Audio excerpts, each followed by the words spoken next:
Today, we'll be talking about how to sort by date in Excel. We'll go through a quick and convenient way on how to sort dates in a table starting with the oldest or the latest one. To sort by date in Excel, first, we need to make sure that the column containing the dates has been formatted as Date.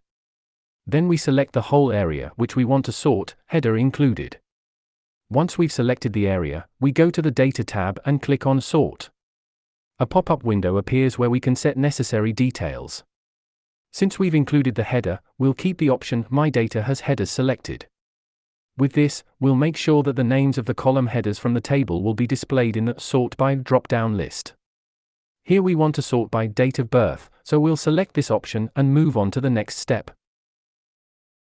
Now, in the section Order, we can choose which way we want to sort the dates, oldest to newest or newest to oldest.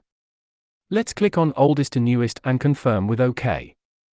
As you can see, all the dates have now been sorted, starting with the oldest one, just as we wanted.